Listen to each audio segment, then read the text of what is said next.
Good evening. Welcome back to the LCS. Now, before we dive into the upcoming games, we wanted to express our unequivocal solidarity with the Black Lives Matter movement and support in the fight against racism systemically throughout the US and injustice. Starting June 11th until the LCS Finals on September 6th, we will be matching $100,000 of donations made to the ACLU Foundation, the Innocence Project, the Center for Policing Equality, and the NAACP by LCS teams, owners, and LCS and Academy players and staff. Now, earlier this month, Riot Games pledged $1 million through the Social Impact Funds, with initial contributions going to the Innocence Project and the ACLU. Riot Games will also be deploying $10 million towards game-related businesses led by founders underrepresented in the gaming community. And for those aspiring to enter a career in gaming, Riot Games will be establishing a partnership with Florida A&M University to support those underrepresented software engineers, alongside launching a $50,000 scholarship through the Thurgood Marshall Scholarship Fund. While these are just the first steps here at the LCS and Riot Games to support racial justice and equality, we encourage everyone to continue educating themselves on institutional racism and learn more about how you can support the Black Lives Matter movement. Please join us for a moment of silence in tribute to George Floyd, Ahmaud Arbery, Breonna Taylor, and the countless others who have been taken from us before their time. Let us not be misunderstood. Black Lives Matter.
Thank you. But remember, our work is not done yet. Be good to each other. Now I'm going to hand it over to Kobe and Freak to get us into Game 2. TSM versus Team Liquid. Thank you, Dash, and welcome back to our regularly scheduled LCS games. We have TSM and Team Liquid doing battle today, and I think the interesting thing about this one is it's a battle of teams looking for a stronger identity into the Summer Split. Yeah, it is. And another interesting thing about it is that they traded Doublelift from one team to the other.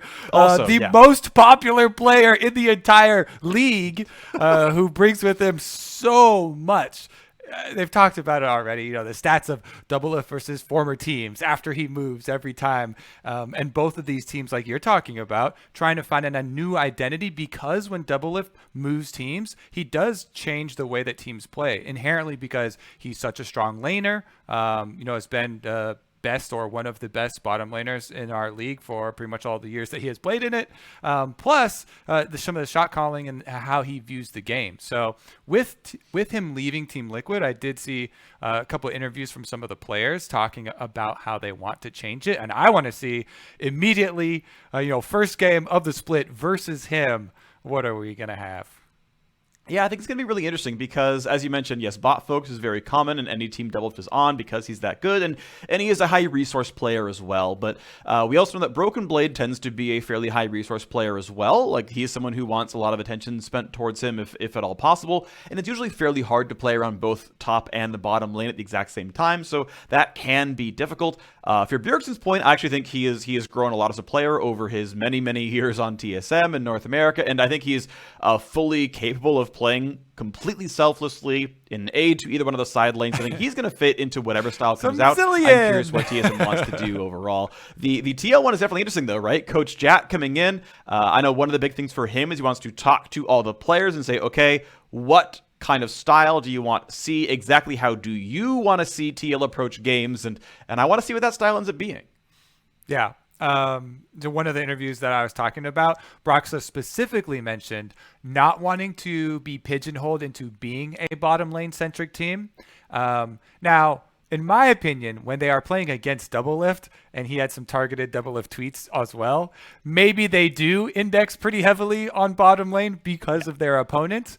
And some of the champions, as hopefully we can head towards champion select, I want to point out for people to keep in mind for the ban phase is, everybody's looking at the Varus for the bottom lane. Yes, strongest bottom lane champion right now for lethality, but Tactical's Kalista, him and CoreJJ, if you watch their stream, play this combination so much, and it's an early game powerhouse lane that can give you dragon control very quickly, gives you a lot of extra playmaking for basically your MVP of the team. For me, it's CoreJJ because of the playmaking, because of the shot calling for him, and if you can enable him with an AD carry like Kalista, I think that's definitely going to be something to keep your eye on.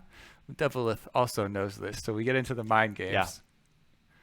Yeah, it's going to be really, really interesting watching this clash come through because I know that Doublelift, of course, we're going to talk about him some more. He and Biofrost are a very, very good combo.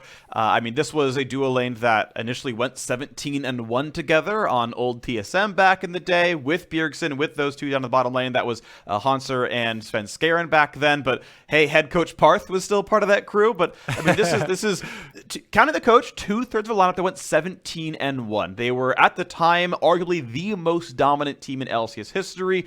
Sure, debatable back with old look C9, now debatable with new Cloud9, but one of the very best teams that has ever existed in the league is most of this roster. And TSM fans, it's been 5 splits off since your championship. They've got those 6 stars in the jersey. They are the winningest LCS organization by far.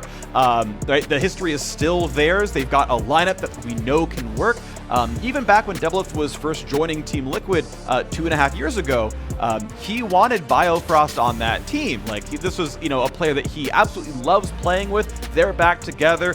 TSM hype should be very real, but this is still most of the Team Liquid roster that won 4 splits in a row as well. These should still be in everyone's minds 2 of the very best teams in the league. Regardless of what Spring Split looked like, these should be incredibly good teams, and I'm excited to watch them play today. Yeah, so am I, and so are so many, of the older fans that have a lot of nostalgia and have all those associations with the relationships that you talked about for all these players. Let's jump right into it, though. I mentioned the Kalista. Kalista still has not found her way onto the ban phase. The Varus is probably going to be permabanned, in my opinion. Should not get through. We found Varus is just way too strong right now. And we go for one of the power picks. The champion associated with Bjergsen came over his first game even over in the LCS. So many Syndra plays for this guy. It is a flex champion that people are always like, oh, it's so good because you can flex from mid and AD carry. But on this team, it's like a 99-1 flex where 99 is going to Bjerg. Yeah. I would be surprised to see a Doublelift game on Syndra this split. It can happen. It is worth doing, but has not been typically all that good on mages in his career, and I think it's fine. His marksman play is very good. Aphelios, though, comes over, and with Varus banned away, you've got, that Kalista could still be up for Doublelift, that Ezreal that we expect to see so often. Those are the most likely possibilities, and if TSM wants a high-prized AD carry down there, they've got to pick it in the sort of this round of picks right now. Trundle Aphelios, we have seen this kind of team fighting happen before. It's a very strong front line. Your front line is better than theirs. Aphelios, great backlining as well. It's TSM hovering the Kalista. They might have a lot of pressure down there. Yeah, honestly, that's what I'm looking for here for Doublelift and Bio. One of the reasons Doublelift talks about like always enjoying playing with Biofrost is how aggressive they can be in lane. And that's something that you really want to see when you pick up this champion, especially if you're going to stare down the barrel of what looks like the makings of some nice scaling for Team Liquid. With both Aphelios and Trundle, you've got scaling carry, scaling frontline as well to shred. All right, what's the next pick going to be for TSM to round out the first round? All right, Taric's going to come out alongside the Kalista, so early priority on getting a bot lane locked in. TSM want to make sure they're going to be really, really comfortable down there and set Doublelift and Biofrost up for a lot of success. And I got to say, this is one of my most prized bottom lanes here in the LCS. They should have a good time against almost all teams. What does CoreJJ want to pick against his old AD carry? Bard is the hover. Definitely a very strong champion, and he's gonna lock it in. I love it. Aphelios Bard versus Kalista Taric. Punish that Taric pick. I like it. He's going with the Bard for harassment. You can throw so much harassment on a Kalista Taric lane. The range advantage for Aphelios Bard is just so nice in the early stages. You really do have to watch out for the all-ins. And another thing that goes along with TSM picking Kalista Taric is a lot for the team play too. Not just about the lane, because Kalista gives you the playmaking opportunity, the go button, obviously being able to ult the Taric in there and then Taric trying to layer his own stun. But also it gives you a way to make really good use of your Taric ultimate timing. One of the biggest difficulties with Taric is timing that immunity to actually have value during the team fight and forcing your opponents to fight you. And Kalista goes a long way in solving that. Yeah, definitely going to be an important one to watch for as the bans are coming through. Obviously, TSM going to throw some mid lane bans in. Team Liquid throwing some jungle bans. Speaking going to lose the Lee Sin and the Jarvan, two fairly highly prized champions. Graves is gone, so if he wants to play a top-level farmer, Nidalee is the obvious go-to, but Team Liquid has certainly kind of pinched the S tier, the jungle pool already with the Trundle plus the band supporting it. Yeah, and jungle, everyone always talks about for TSM, jungle's such a hard role to play, maybe even more difficult now with adding Doublelift another star to the team on the map. And with all these bans going towards Spica, it's going to be a little bit more difficult. Still has a lot of options, though. You mentioned the Nidalee. I think that one's a good one. Kindred's, in my opinion, is also quite good into the Trundle. But it does mean, and looking at the team, I would like another frontliner to go along with Taric for TSM. So, either going to be a Broken Blade champion or a Spica champion. We have yet to see. Meanwhile, Team Liquid, they get some more damage ramping for themselves here with the Azir pickup. All right, yeah, the team fight outputs are going to look really, really nice here. They've got kind of their physical and magic damage bases covered. They got the front line covered. It means that the top lane can really be gravy, right? This comp works with 4, so you can play a dedicated split pusher that ensures that Broken Blade's not a threat, or you can play one that wants to group and make team fight look even better. And I love this. Please lock it in. We've seen it a little bit before. It's been played in the OPL. It's been played in some of the national leagues. Is Fiddlestick Jungle to come through? Probably not. Kayn, though, is exciting all the same. Yeah, Kayn got a lot of changes after the spring split. he's pretty darn good now. It's darkened top lane here in jungle. Yeah, I really enjoy the lower cooldown on the Q for Kayn, because that ability is just has so much in it. It's your big damage for clearing camps. It's also your mobility for extra outplays. So Kayn definitely got a huge buff there, and they actually had to pull back on some of the self-healing for Rost, which is what I expect him to transform into, go after hitting melee champions to get his red form change. Blue form, really hard to pull off, especially in pro play. And that does give you a lot of tankiness, a lot of survivability. But I personally, since I've been spamming Fiddlesticks, would have loved that one, and got completely baited with the hover over. Just think it also goes so well with, Kalista, hard initiations and stuff, but that's not the world we're living in, Freak. Yep. It's okay. Shout out Pabu, the first Fiddlesticks player in a Worlds qualifying league. So he will always have first credit on that one. Fiddle, my very first main in League of Legends, so soft spot for that champion for me. Regardless, the lock-ins are there. Mordekaiser in the top lane here for Team Liquid should have very good interactions into a Taric composition. If you can ult him before the fight starts or early enough, he can't give his teammate invulnerability, and you just solo an armor-stacking Taric on a magic damage champion, that's going to feel really good, and that pick is pretty useless. Yeah, and I always love trying to think intelligently about breaking compositions with Mordekaiser, because you get your 1v1, but more importantly, you break synergies of the enemy team. Like the Yuumi grabbing one, where you can pop her off, or not letting the Kalista and Taric work together. Any sort of synergy that you can break there too, it really adds extra value to the pick. In addition to it being a strong 1v1 top laner. Yeah, definitely strong overall. So I feel like as we got sort of time to fill here before we actually start the game, as we broadcast the games on a delay for everything, it still feels like we've got a very sort of obvious team fight composition here on the Team Liquid side. Tactical is set up with a ton of supporting cast members. The bot lane, it's going to be interesting, right? Because Kalista outlanes Aphelios, but Bard outlanes Taric. And so this 2-on-2 is sort of a little bit volatile, where all the nerfs to Aphelios over the course of time, they finally drop him from the #1 spot in pro play for the first time since he's been really released to the world. They have been consistently to his early game output. His early game healing is worse, his early game spell damage is lower, but level 13 onwards, he's the exact same champion he's been since almost forever. So, the weakness is there in the early game, and Kalista is poised to defeat it, but CoreJJ on Bard is going to do so much to kind of temper that. Yeah, that's why I got so excited for that pickup, because it really does add the extra dynamic to this lane. And, of course, should be able to get off consistent harassment anytime you do have Biofrost stepping up as well. So I'm really excited to see what he can do with this pick. And if CoreJJ gets off some of those really impactful Bard roams, one of my biggest loves is when I'm a jungler and I have a Bard on my team, getting some of those jungle invades, help with getting the vision, help with getting mid lane ganks off, that type of stuff. Even a Bard, just as soon as you're level 6 and trying to lend a tempered fate, even if you don't fully commit to a lane, can have very big and real impacts. And CoreJJ is one of our support players that has been highlighted over the years so many times for a lot of those types of big plays. Yeah, definitely going to be one to watch for. Of course, the other sides of the map, right? You've got, Spica, who's got, he's got the Kayn in there, which is really exciting. I mean, Kayn, it used to be an LPL only champion earlier in the year, and it was one that people were like, "Are you sure you want to play this one?" But I think it's actually a decent time to talk a little bit more at length about the jungle changes, right? Where in 10.8, late game jungle camps are worth more experience than before, and that can change player behavior as well as champion choices and how they play those out in the game.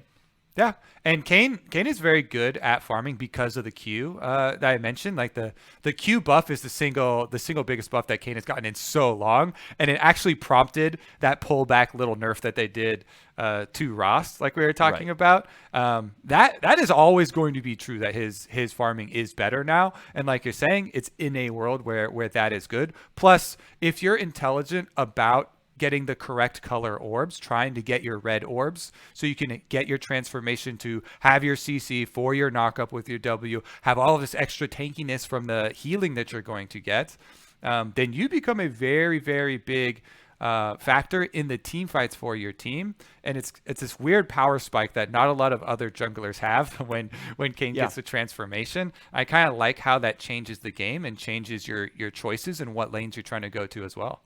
Yeah, I'm a big fan of that one. So yeah, to just kind of recap what happens, as you're saying, sort of the early game jungling is very, very good. The typical Kayn build is 3 points Q, and then you go max the W. So the first 13 levels, he's actually got a better cooldown on Q than he would have pre-buff. Obviously, that's all very, very relevant. And the big thing to really look at is in those later levels, though, from about minute 15 onwards, when the junglers are about level 9, and then for the rest of the game, these camps are worth more experience. And what's interesting is normally about 50 minutes on into the game is when the junglers really need to play more around their team. It's when more of the objectives are up, right? Baron spawns at 20. The turret plates have just dropped. They're now really fragile and easy to kill. It's when you start, trying to knock things down. But it's also when you have the most incentive to gain experience, because now these camps are worth more. You're getting 50 more XP per clear. It's a, reasonably substantial amount of your experience budget. And it's pulled some players towards, well, but I really want to get to Krugs because that's like 18 more XP than before, and that's relevant to my interests. And it's even just opened some more players' eyes. Even though the buffs aren't till the average level 9, I've seen more players in the early game being like, oh yeah, I forgot a little bit about how good efficient farming is. And so that's why I really like the opening game from Cloud9, as we've got some more time here to talk, where Blabber, he did play the Olaf aggressively and was able to also keep up hard farming these camps. So that's why we always talk about pathing and efficiently being able to plan out your next few moves.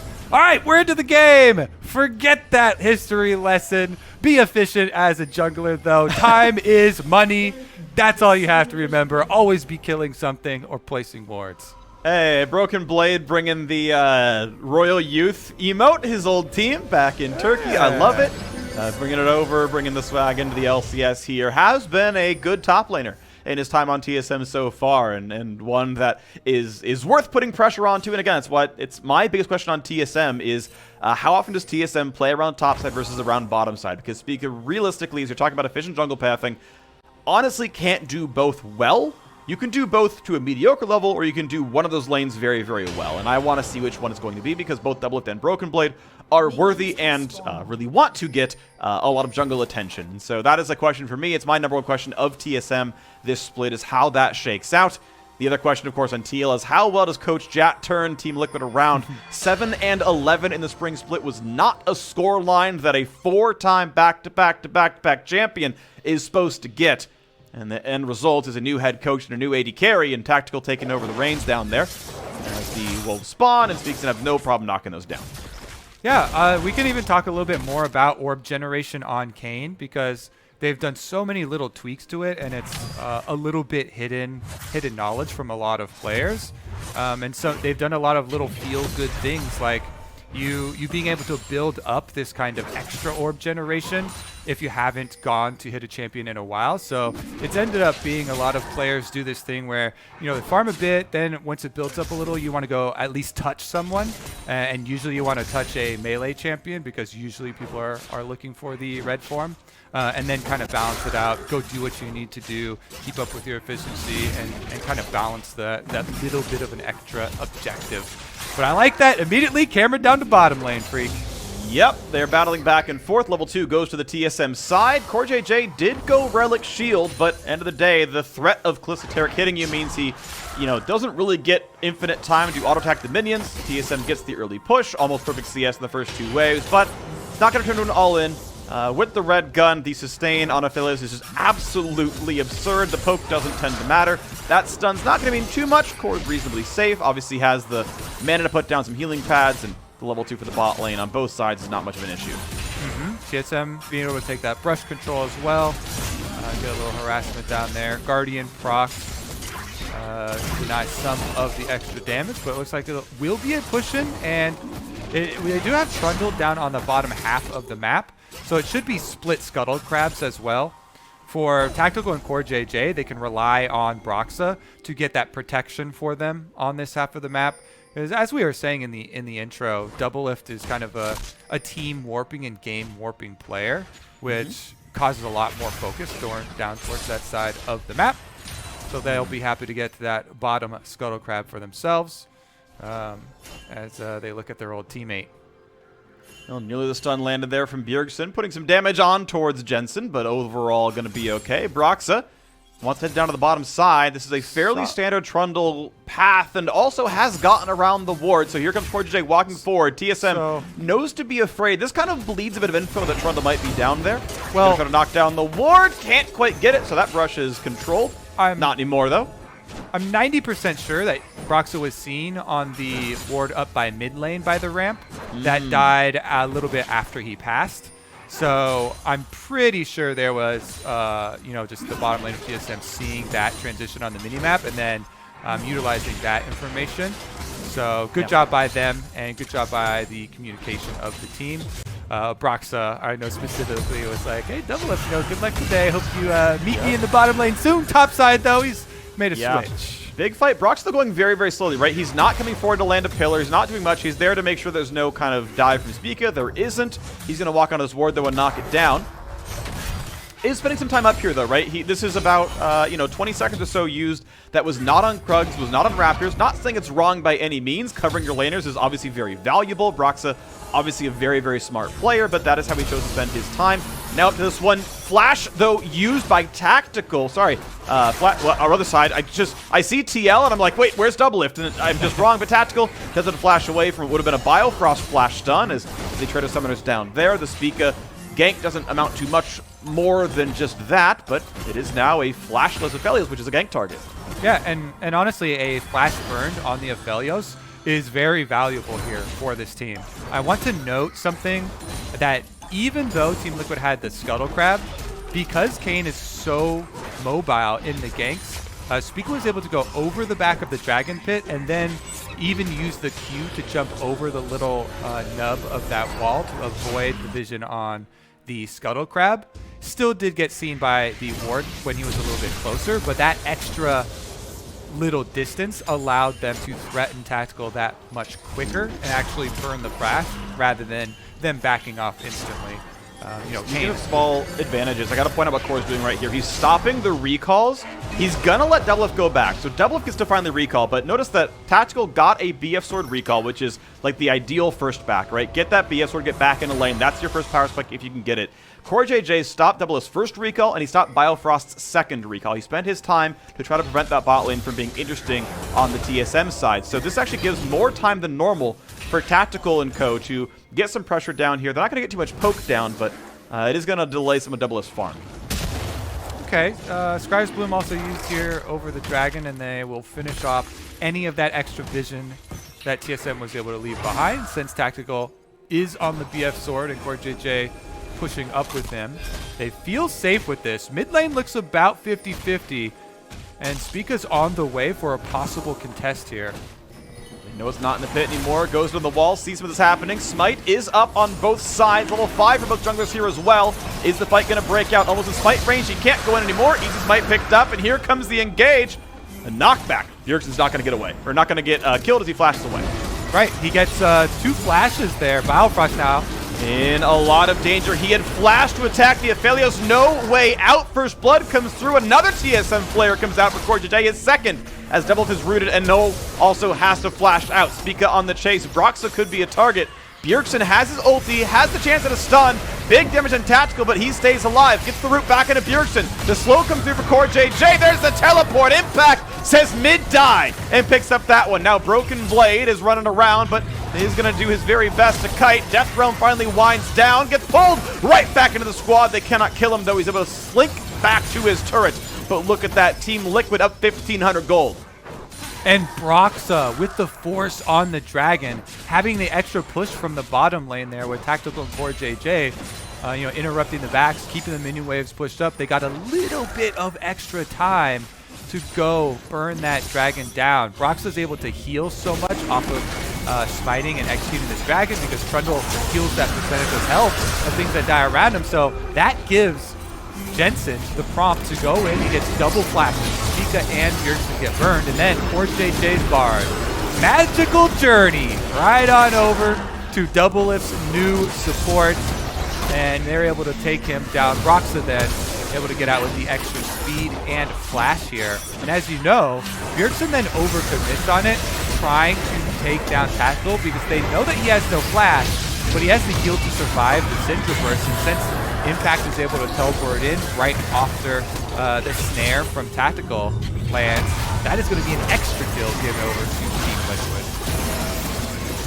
From the Broken Blade, you see he ults at the very end of the Death Realm timer to maximize movement speed to kite away. He knows his only way out of that fight is running as fast as he can. So that was actually pretty smart to stay alive, though he did have to lose all his summoners in the process. And we go back to the live game state where Broxah gets a free Scuttle Crab, and the duo lane of Team Liquid has already gone up to the top side. And you can see the gold income right now. Broxah with the kill and some good farm is the #1 breadwinner so far. Jensen, obviously a decent beneficiary as well with the farm he's been picking up. And TSM here, it's very difficult to work around the kind of early weak stages of Kayn. I like that Team Liquid are actually forcing this issue, and they force the objective, they press on the attack, they remain proactive. This is one of the things that I heard Broxah talking about to Emily Rand in one of her interviews in review from Spring. Well, let's get a little action first. Yeah, it's a good stun. Ulti's available, so they cannot guarantee the kill in the Biofrost, so instead Doublelift is the target, but the root is not available. Tempered Fate is, though. Broxah can't be part of this fight. They'll have some slows. The ulti comes in to guarantee it. CoreJJ gets kill credit and goes right back over to his team to make sure that the Enraged version, the Rift Herald, can be theirs as well. Who won the breakup, Freak?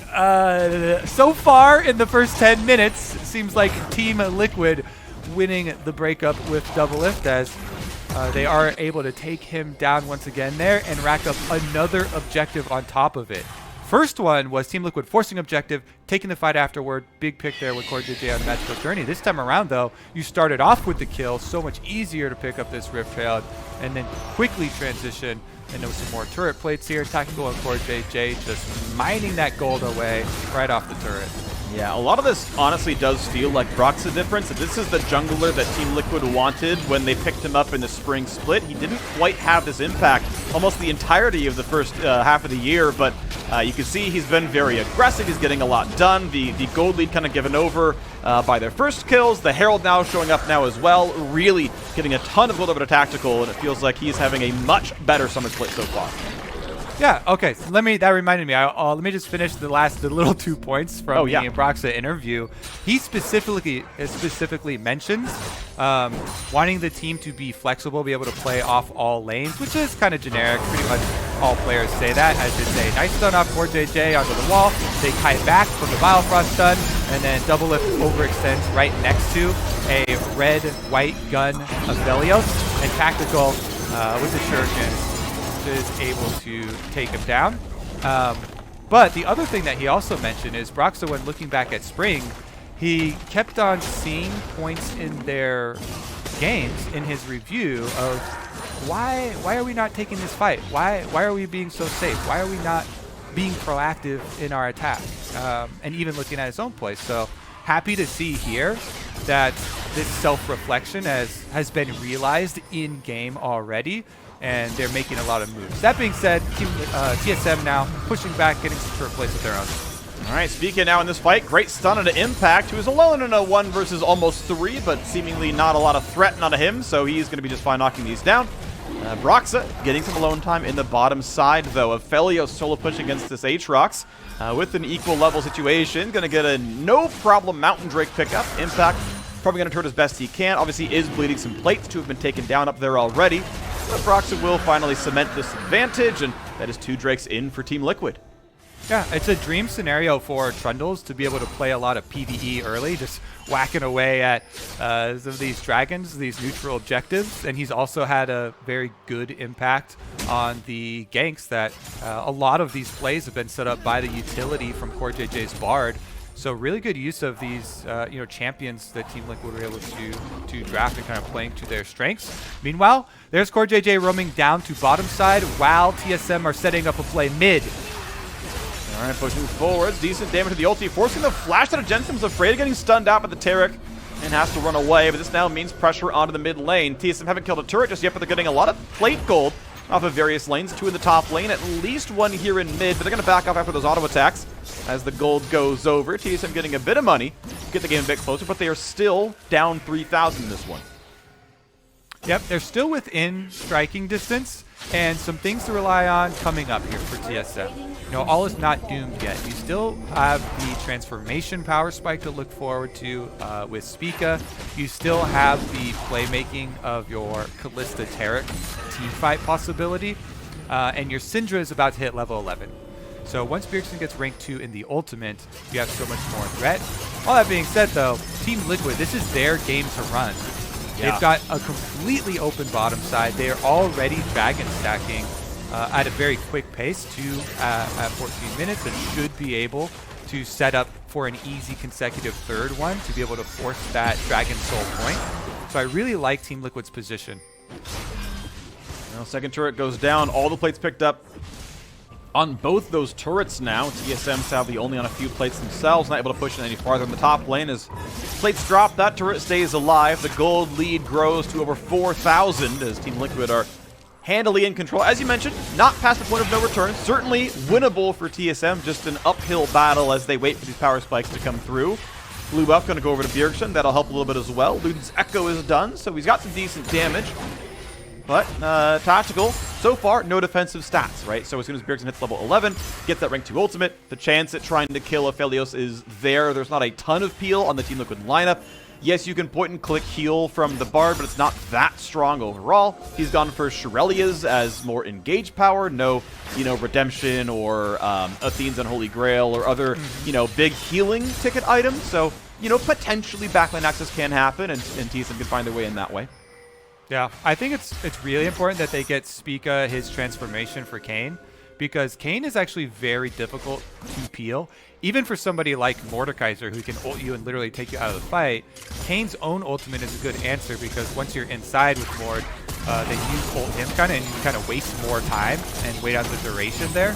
But Team Liquid are just pressing straight ahead, not giving any extra time to TSM. And I really like the decision-making by Tactical. He's been actually really saving the Chakrams for every time he's going for a turret siege, right? He went through all of red gun, all of green gun, has still got the Chakrams ready to go, so that when it's finally time to the turret, he's like, all right, now I'll go for the bonus damage, because he's a spell to get the minis, and I'm in melee range, so my auto attack speed is faster, and it allows him to be a very, very fast sieging champion, which is a smart optimization. So I'm sure plenty of you watching already know this optimization, but for those who don't, try to save Chakrams for turret damage. It's really, really good. Yep, I love it. Seeing it on turret damage, on epic objectives that you can also get super close to. Yeah. And like you were alluding to in Champion Select when we were going over the strengths of the various teams here, Aphelios very quickly on the way to the crit multiplying build here.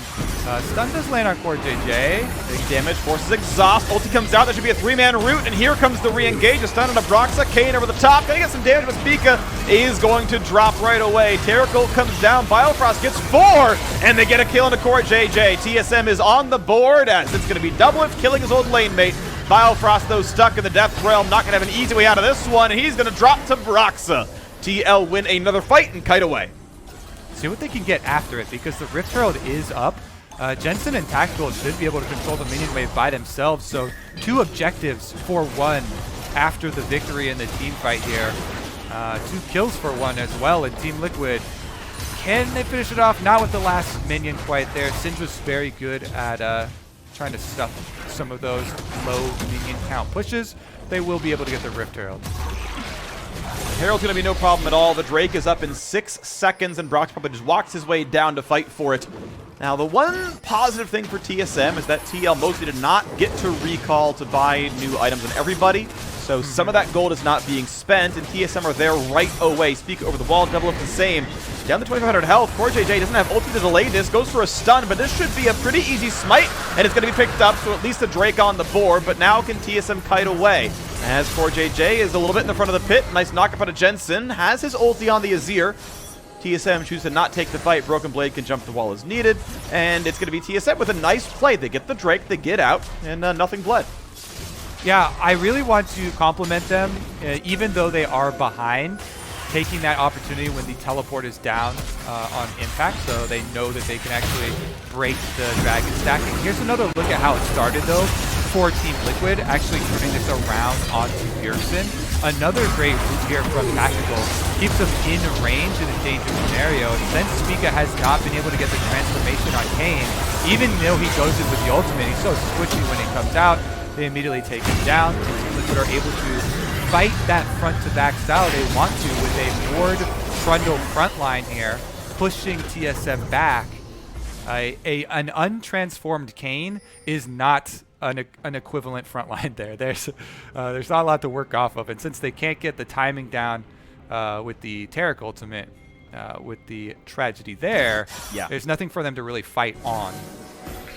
Well, we'll see how much they can catch up here. Spica sadly very far into the game, 9 minutes in, and hasn't been part of much PvP combat, so it looks like he's still just edgelord Kayn and not into full Darken yet, so you know, not getting a whole lot done. Doesn't have the healing, doesn't have the knockup. It's going to still take some time till he can get there. You know, the occasional hit on Jensen helps, but it's blue orbs, not red ones, so though it can help because you can pick the transform, it doesn't get what you wanted right away.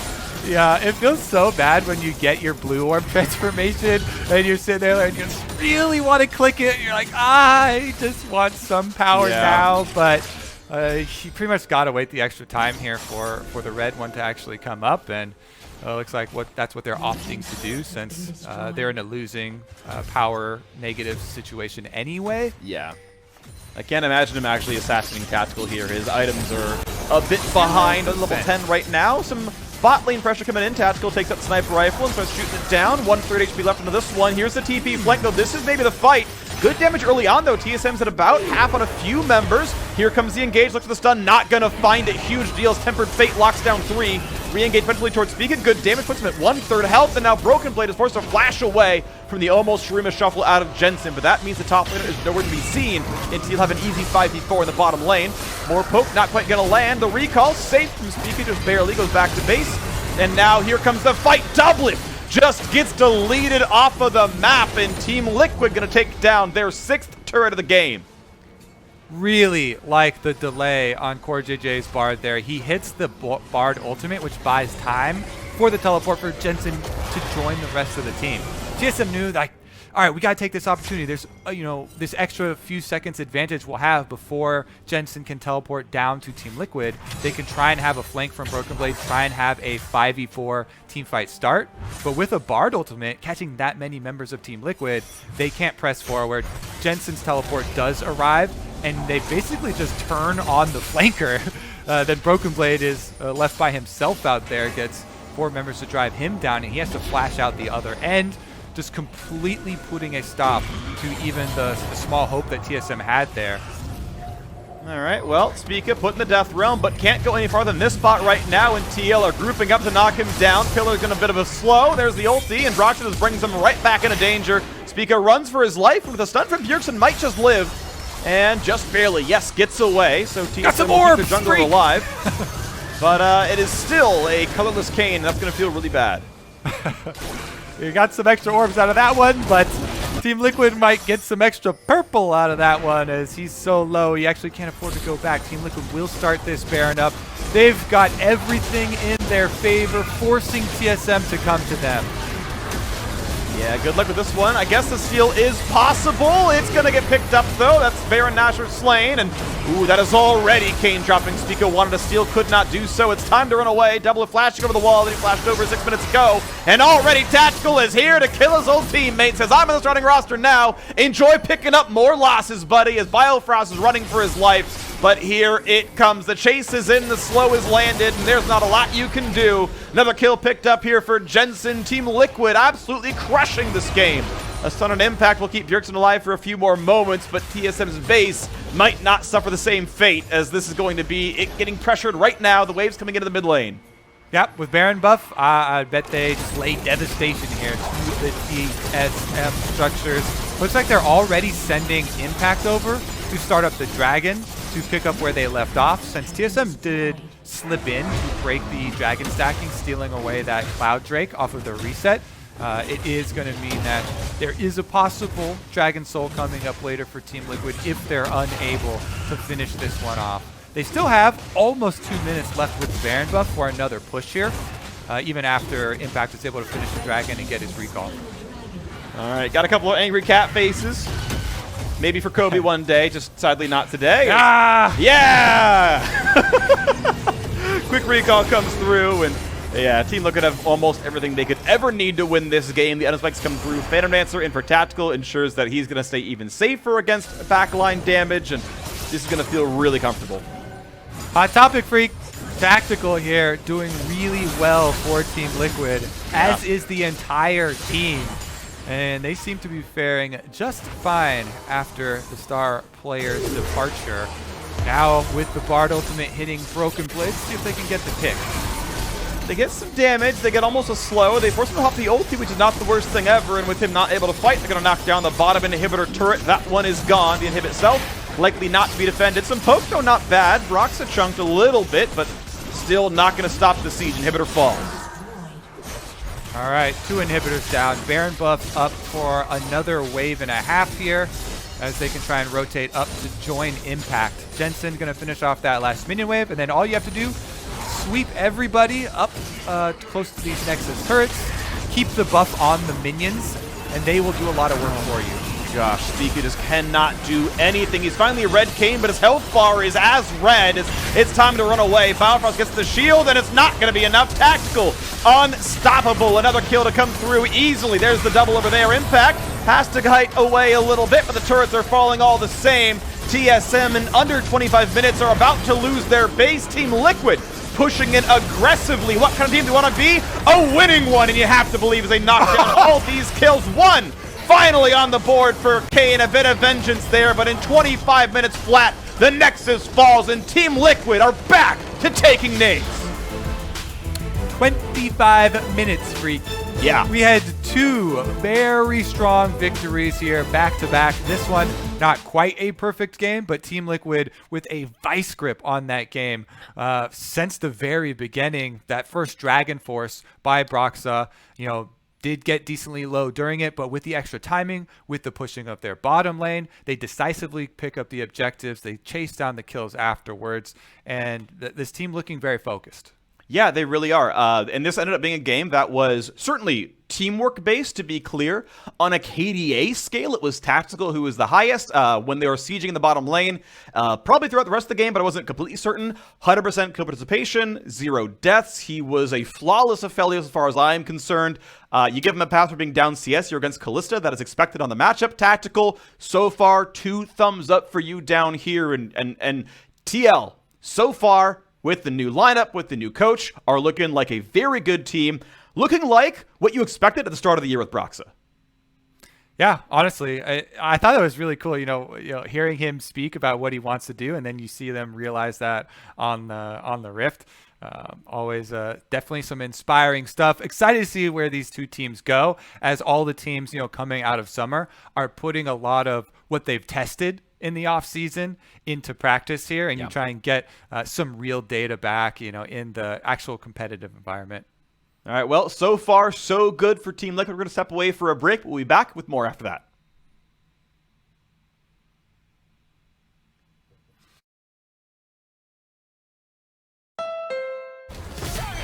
Fun to drive wherever you go. The first ever CR-V hybrid with all-wheel drive standard. The best-selling CUV over the last decade now comes as a hybrid from Honda.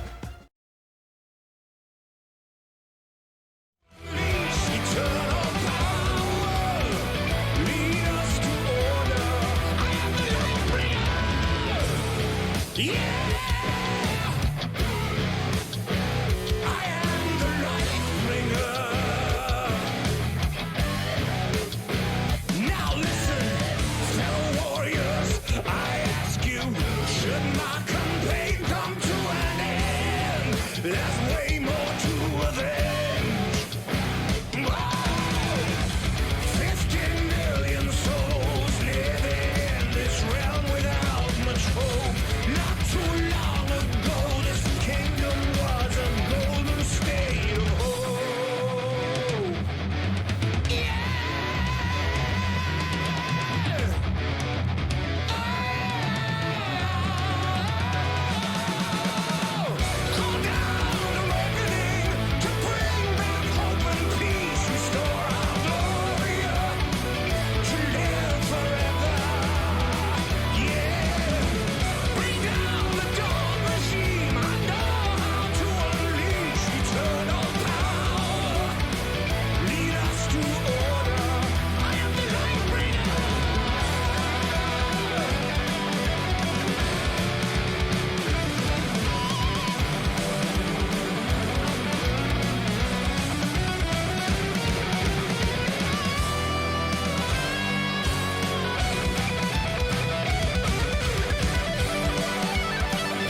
peace, restore our glory to live forever.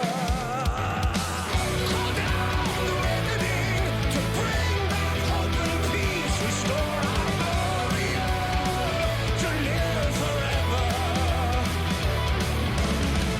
Bring down the dark regime.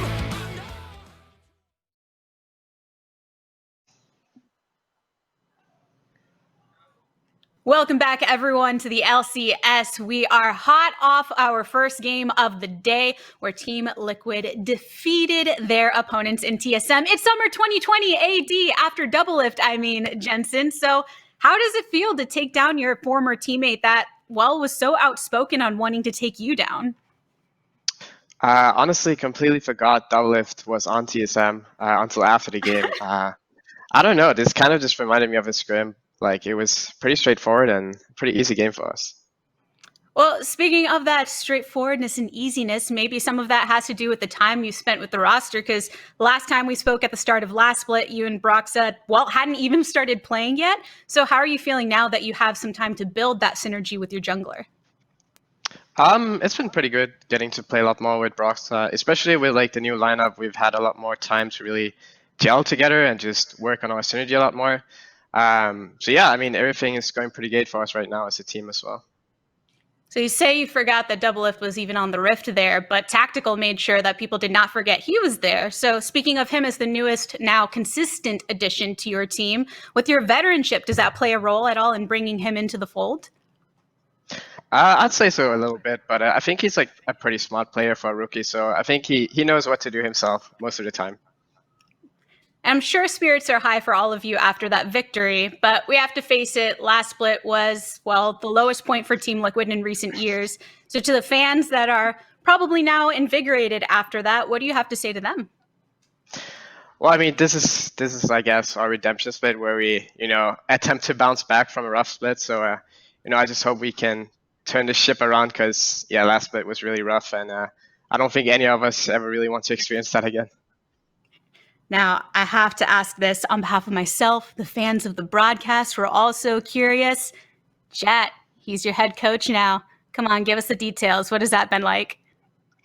It's been great so far. Jet's like really level-headed as a coach and brings in new ideas, and he's brought like a lot of stuff to the teams when it comes to like how we should work together, and I think it's showed a lot in just our practice and in general, and we've really come more together as a team with Jet, so he's been great so far. Well, Jensen, thank you as always for joining me here for the Verizon post-game interview. Always a pleasure. But with that, we're going to send things back over to the State Farm analyst desk. Thank you. Thank you very much. The Tigress, calm, cool, collected, confident. We got all of it out of Jensen there following a 25-minute blitz of a game. It wasn't perfect like our first one, but it was even faster. Yeah, it was also pretty close. TSM got like a turret or something and maybe a kill or two, but it was still it was a landslide. Now, Jet has spent 7 years on the broadcast critiquing other people's drafts. He's seen it all. He has seen it all. But I thought it was only fair then that we finally turned the tables on the man in his first ever LCS game as head coach. Crumbs, coming to you. Thoughts on the Team Liquid draft and how Jet navigated it? Pretty solid. No risks whatsoever in the draft, though. Very simple, straightforward. And you might say, well, the Bard is that pick. You're giving CoreJJ Bard. This is not someone that is not going to deliver on this pick. So to me, this is just a very clean way to open up the season and exactly what teams should look for when just starting. You want to start off on the right foot, giving yourself something that's relatively easy to execute and has scaling if you really need it. So just a solid 10 out of 10. Not going to lie. I loved it. Probably. No. Yeah, I would say like the Bard pick, usually you see it and people are like, we're going to go really aggressive bot lane and start fighting all the time. But if you notice, around like the 120 mark, you actually see Bard placing his little heals down for Jensen. So it seemed the identity of TL was going to be like, Jensen's going to carry, we're helping him. So the way he played Bard wasn't like, I'm going to dominate lane. It was mostly like, I'm going to find those picks later in the game to either disengage the Taric ult or find someone who's out of position. So in that case, he did Bard very, very well. Mark, you shouted out a no over there. Can't give Jet a 10 out of 10? What? It was a fine draft, but come on, it was a relatively even trade of power picks. You know, they get Syndra, Kalista, you get Trundle, Aphelios. You know, Kayn for Trundle. You already he didn't won. make them pick that. That's TS. That's Parth. That's Spica. You know, those are the people I'm looking at for that. He didn't somehow brain control them into taking. You Kayn don't know there. that. Yeah, we don't know that for sure. That's true. Technically, maybe he did. You ever had a conversation with Jat? You just start magically thinking the same thoughts he has. Either way, though, no, it ultimately did come down to the gameplay. And I want to return to the point you were making, Prolly, kind of about our expectation of this team and their identity for Team Liquid. With Doublelift out of the lineup, all right, put all your resources behind Jensen. But that isn't necessarily the way that the game played out. No, so I mean, this is early, so I'm not going to assume they have like their identity set or anything like that. But taken from this game, I do like these. Oh, here's the little Bard play. So if you're a mid laner and this happens to you, you're going to be typing in all chat being very upset to the Bard. Because this is just skewing the mid lane matchup where Jensen can now take bad trades by accident or just get outplayed. And now he can just heal him back up. So that's a pretty frustrating start of the game. But other than that, we did see a lot of attention towards the bot lane. And I don't know if this means TL's plan is like, we're going to start focusing bot now, or if this was just, hey, we're playing against Doublelift, we know he's an aggressive player, and we know if we shut down Doublelift, he's probably going to be their biggest carry right now. So it could have been just a tailored strategy for this game. I think that with the way the game was playing out and the champions that TSM had, going bot lane was just the easiest place for you to go. The Bard against the Kalista Taric, very easy to land those tempered fates. And when you play against Bjergsen Syndra, he is not letting you gank him, especially when you're up against something like a Trundle that's going to have a really hard time, completely reliant on Azir to set him up. And then you've got Mordekaiser, Aatrox, so you can just leave that lane on an island entirely. So to me, the plan just always aimed at the bottom lane from the draft, and the fact that Team Liquid knew this and TSM did not just showed in how quick the game developed. Mark, your thoughts on Tactical's performance? I thought it was great. I mean, obviously he got a lot of help from his team, like we're talking about. All the early action went down there. CoreJJ on Bard was phenomenal, especially like in that top play where they were able to split the support and AD and then land his ult on Doublelift. Like all those plays were great, but that one bot siege that happened around the inner turret when the TP flank was coming in from Broken Blade's Aatrox, you know, Tactical was hitting them with the sniper gun constantly as they tried to gap close, and like everyone was at like 50% HP running forward. So I was super impressed by him. You know, they played around him. They're showing we don't need Doublelift. You know, like we are totally fine still playing around bot lane, which is what happened this game, even without him. A lot of composure for a young man who has to play against the person whose shoes he is filling. And in referencing that, we have to talk about TSM and Doublelift's performance. How do we feel about their first time out? How did Doublelift look? Yikes. Can I get a... Okay. Give me some more than yikes, though. The silence Yikes, is why? deafening, James. Yeah. It was fine. What went wrong? For a losing team? Okay, is so the I'm gonna assessment that say- it was actually Doublelift or somebody else? Well, come on. I think this would have been a different game if we had a Rek'Sai jungle. If we had something to put a little bit more pressure on Team Liquid in the early game. Because the Kayn transformed at 23 minutes and did nothing for up the entire game. A champion like Rek'Sai would have just completely skewed things. You want to be snowballing the Kalista, right? That's why you pick her. But nothing came down to the bottom lane. So I think that he wasn't played around with the champions that he drafted. So TSM in the future will just have to accept when Doublelift's on your team, you got to play around them. Yeah, I think a lot of the game, like not necessarily Spica's fault or Doublelift's fault, but just the way that Kayn is farming, and he has this weird kind of like juxtaposition where he's like, he wants to fight, but also needs to farm a lot so he can get his transformation. So what happened in that game for TSM was just they kind of farmed, they got pushed in until Team Liquid like grouped up and were actually able to rotate around the map and make plays. So I think that was probably says a lot to like how Doublelift didn't get a good performance, or kind of anyone on TSM really showed up at all. Yeah, I thought, you pointed out a good stat that Aatrox, I think, had like 1.8k damage or something you said, which is almost as much as Taric. You know, this was just an AFK Broken Blade game. He tried to get involved in a couple fights, but it was either TL disengaging or Mordekaiser putting him in the Shadow Realm, so he couldn't actually be a part of the fights. It was a total non-factor performance out of Broken Blade, who's someone I'm very keen to watch how he integrates when Doublelift is more of the focus now. Yeah, that question will remain to be answered, of course. We're going to wait for a little bit larger of a sample size. But for the side of Team Liquid, I had the opportunity to talk to Jat on the queue earlier this week, and he said both the blessing and the curse of being in the head coaching position is that you're pretty much graded on your win-loss record. Well, things have started well for him with a win in that win column, but again, we'll have to wait and see how the rest of the season develops. A hot start for Team Liquid, looking to recover from 9th place. For TSM, I think we're left wanting more, but we have to remember how little time both of these organizations have had with their current rosters, their current formations, to actually work themselves into a competitive state. Yeah, and I think for TSM, there's a lot of improvements to make when you're looking like this. I did like at least that they tried to give Spica a more aggressive champion to try and say, we are going to do something different. We're going to push him into a more aggressive play style. It didn't work this time around, but I don't want to see them knee-jerk the other way and go, okay, now you're on Trundle or something, and give him the opportunity to perform on the aggressive pick. It's the trap, Mark. We went over it when we were watching the game. You give him the fun pick early, then you use that as the evidence as to why he shouldn't be playing fun picks anymore. It's like, sorry, man, you had your Kayn game, didn't work out, back to Trundle. Team Liquid rather gets the sweet 25-minute win, and Jat stands undefeated as a head coach in the LCS. We're going to take a quick break. On the other side, it's Immortals' new roster trying their hand against the spring finalists, FlyQuest. Stay tuned.